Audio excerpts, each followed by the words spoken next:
दृश्य एक सकाळचा जंगल. हलके आनंदी संगीत ऐकू येते. हिरव्या झाडांनी भरलेला सुंदर जंगलाचा नजारा. लहान चिऊ एका उंच फांदीवर बसून आनंदाने दाणे खात असते. अचानक झुडुपातून आवाज येतो आणि घाईघाईत बोका बाहेर येतो. बोका घाबरलेला घाईत. "अगं चिऊ, मोठं संकट आलं."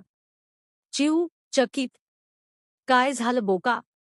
पुन्हा कुठे अडलास?" दृश्य 2 बोका अडकलेला. जंगलातील एक उंच झाड. बोका फांदीवरून उलटा लोंबकळत अडकलाय. पार्श्वभूमीला मजेशीर बिघडलेली गोष्ट प्रकारची संगीत चालू आहे. बोका लाजून.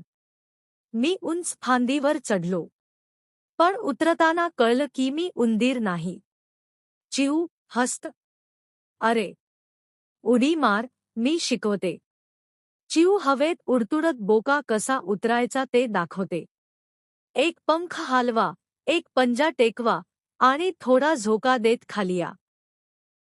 दृश्य 3 मोठी उडी. बोका उतरायचा प्रयत्न करत आहे. तो मोजतो. 1 2 3. झोका.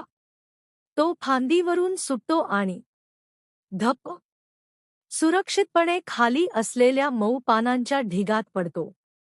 बोका आनंदाने. "मी पडलो नाही. मी तर उडलो." चिऊ खिदळत.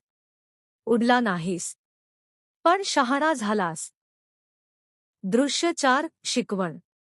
सुंदर सकाळचं जंगल. चिऊ आणि बोका एकत्र झाडाच्या फांदीवर बसलेले शांतपणे बोलत आहेत. बोका, "आज कळलं. मदत मागण्यात लाज नाही." चिऊ, "आणि मित्र असले की प्रत्येक समस्या छोटी होते." Screen text. मित्रत्व म्हणजे एकमेकांना वर उठवणं.